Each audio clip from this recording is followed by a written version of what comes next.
আসসালামু আলাইকুম ভিউয়ার্স, সবাই কেমন আছেন? আশা করি ভালোই আছেন। দেখতে পাচ্ছেন গরু কিন্তু মোটামুটি 4 ভাগের বেশি ক্লিয়ার করে ফেলাছে। গরু আল্লাহর রহমতে খাই দায়ে রুচি মাশাআল্লাহ অনেক ভালো। গরুটা থাকবে 4 মাসের মতো। 4 মাস বলতে ওই ঈদ পর্যন্তই থাকবে। ঈদের ভিতরে গরুটা বিক্রি করে দিব ইনশাআল্লাহ। গরু পালন করতে গেলে আসল কথা গরু বিক্রিও করতে হয়।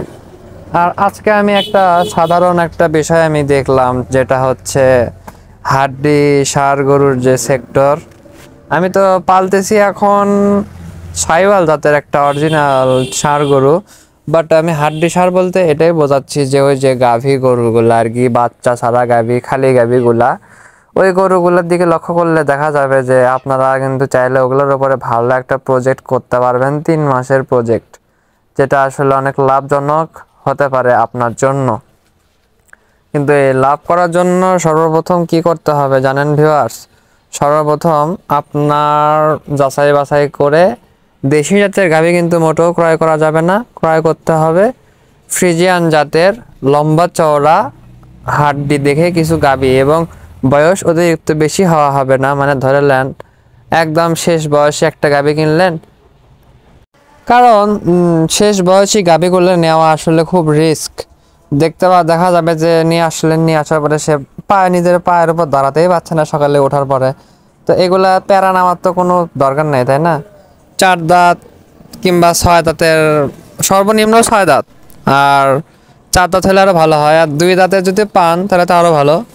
কিনে নিয়ে আসলেন, এরকম ধরে নেন সাপোজ 2টা গাভী কিনলেন 75-75 করে। আমি সহজভাবে একটা ধারণা দিয়ে দিই, শোনেন। 2টা গরু 1,40,000 দিয়ে কিনলেন। 2টা গরুর পিছনে আপনি 40,000 টাকা খরচ করলেন, তাহলে 2,80,000 টাকা দিয়ে যদি আপনি মনে করেন যে 2টা গরু যদি 1,80,000 দিয়ে যদি আপনি 2টা গরু যদি রেডি করতে পারেন 3 মাসের মধ্যে, 3 মাস পরে দেখবেন যে আপনার গরু যদি 2টা গরু যদি আপনি সাপোজ 2 লাখও বিক্রি করেন, তা আপনার 20,000 টাকা লাভ থাকবে। 2,20,000 বিক্রি করলে 40,000 লাভ থাকবে। 2,30,000 বিক্রি করলে মোটামুটি আপনার ওই 50,000 টাকা লাভ হলো।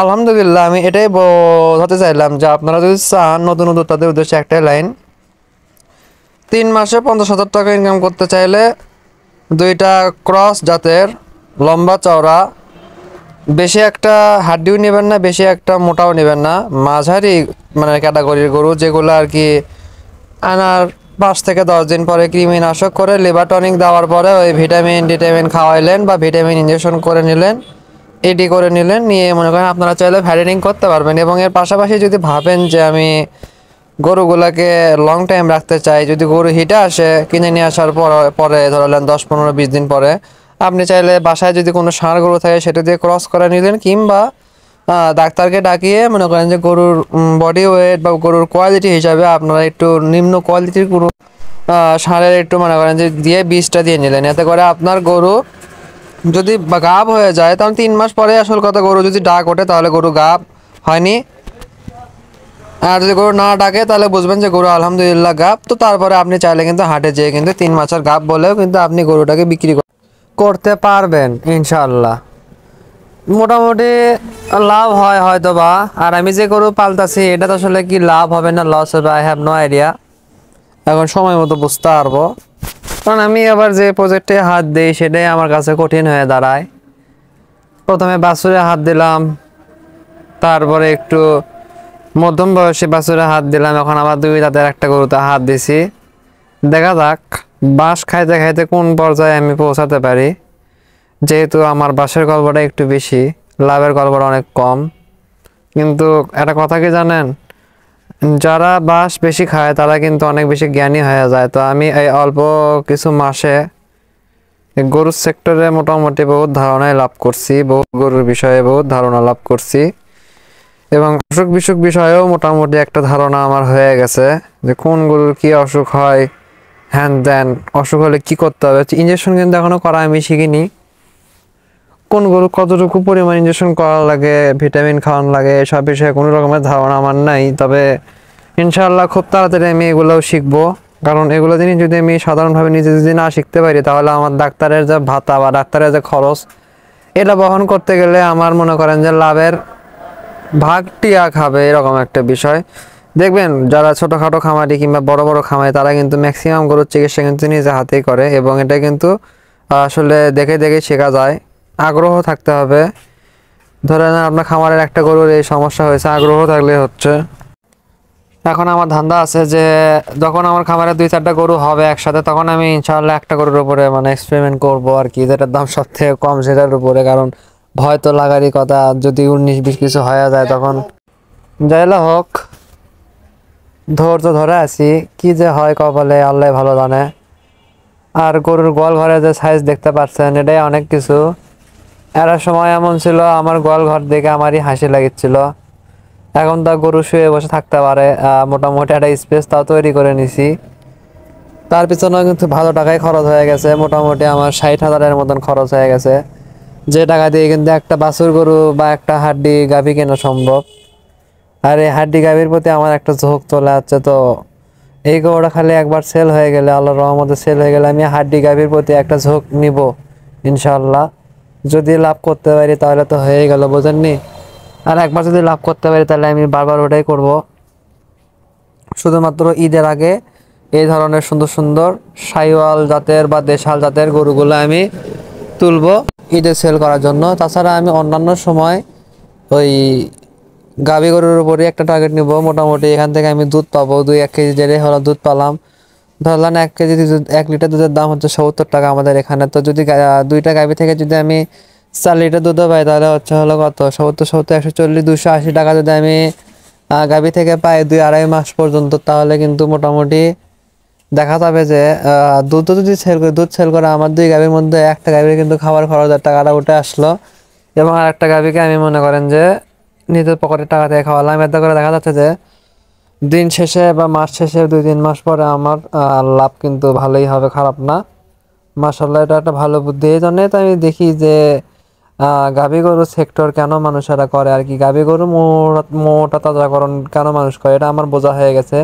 আর মাশাআল্লাহ, আমার গরুটা কিন্তু বাসায় সেট হয়ে গেছে এবং মোটামুটি কিন্তু ফ্যাটেনিং এর পর্যায়ে চলে আসছে। মানে এ যত বেশি খাবে ততই বেশি মোটা হবে। এর তৈরি করতে বেশি না, আমি যদি 4টা মাস এর যদি এখন যে পরিমাণে খাবারটা দিচ্ছি, এই পরিমাণে খাবারই যদি আমি 4টা মাস খাওয়াই, তাহলে দেখবেন যে এই গরুটাকে আপনারা কিন্তু চিনতে পারবেন না। প্রথমে যেমন কিনছিলাম তার সাথে কিন্তু পরের চেহারার মিল খুঁজে পাবেন না। খালি বলবেন যে কেমনে কি হয়ে গেল ভাই, মাশাআল্লাহ অনেক সুন্দর হয়েছে, এরকম একটা ব্যাপার। তবে আমার বাসায় প্রচুর পরিমাণের মাছির সমস্যা, প্রচুর পরিমাণে মাছির সমস্যা।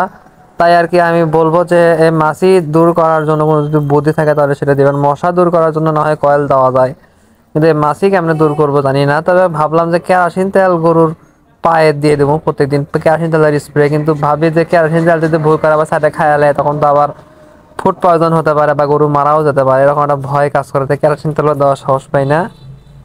আবার কেউ বলে যে গুল দিলে নাকি মনে করেন যে মাছি চলে যায়, তো গুল দিয়েও দেখছি যে কাজ হয় না, ওই যে যায় না, তাই আবার এই আগের মতনই কাহিনী হয়। তাই গুলও দিই না। আর এই গরুটা মোটামুটি এখন যেহেতু গরম পড়তেছে, মাশাআল্লাহ গরুর দামও কিন্তু এখন উঠবে বর্তমান বাজারে। হ্যাঁ, আমি সত্যি বলতে এই গরুটা যদি আমি 1.5 লাখ টাকা দাম পাই, তাহলে আমি গরুটা বিক্রি করে দিব। আমি গরু রাখবো না, এটা 1.5 লাখ যদি দাম পাই তাহলে। আর যদি না হয় তাহলে আমি বেচবো না, থাক। কারণ এখন ঈদের আছে আর 4 মাস, 3.5 কি 4 মাসের মতন। তো এখন গরুর দাম অবশ্যই বেশি, এখন বাজারে কিনতে গেলেও বেশি, বেচতে গেলেও বেশি। এটা কিন্তু আহামরি বেশি না, খালি কিছু বেশি। আর কুরবানিতে কিন্তু ওই বডি ওয়েটে যারা গরু কিনে তারা খুব বেশি, আমি বলবো যে কিপটা, না হলে অন্য কিছু আর কি, গোস্তের লোভে আর কি দিচ্ছে। আসল কথা, কোরবানি দেওয়া হয় হলো সৌন্দর্যে, শখে, কিংবা আল্লাহর রাজি খুশি করার জন্য সব থেকে সুন্দর গরুটা কোরবানি দিব, এরকম কথা। তার মানে এই না যে মোটা ধামড়া গরু কিনতে হবে, গোস্তওয়ালা গরু নিতে হবে। মানে সামনে অপশন থাকে যে 6 মনের একটা গরু দাম হচ্ছে 10 লক্ষ টাকা, কিন্তু 20 মনের একটা গরুর দামও 10 লক্ষ টাকা। এখন অপশন দুটো থাকলো যে আমি 20 মনের নিবো না 6 মনের নিবো। এখন কথা হচ্ছে যেটা 20 মনের গরু সেটা হয় কি দেখতে অসুন্দর, এবং যেটা হলো 6 মনের দেখতে সুন্দর। এক্ষেত্রে আর কি আপনারা যদি চুজ করতে হয় আসলে কোনটা নেওয়া যায়, এটা হচ্ছে কথা। যাই হোক ভিউয়ার্স, এই হলো মূলত কথা। তো যারা এখন আমার চ্যানেলটিকে সাবস্ক্রাইব করেনি, তারা তাড়াতাড়ি সাবস্ক্রাইব করে পাশে থাকা বেল আইকনটিতে একটা ক্লিক করে দেন, এবং নিত্য নতুন ভিডিও দেখার জন্য আপনারা অপেক্ষা করুন। আমি আবারও আসবো আপনাদের মাঝে নতুন কোনো ভিডিও নিয়ে। আপনারা সকলে সুস্থ থাকবেন, ভালো থাকবেন এবং আমার ভিডিও প্রতিদিন বেশি বেশি করে দেখবেন, মানে আমার গরুর ভিডিও দেখবেন। এতে করে আপনারা অবশ্যই কিছু না কিছু শিখতে পারবেন। ওকে, ঠিক আছে, আল্লাহ হাফেজ, আসসালামু আলাইকুম।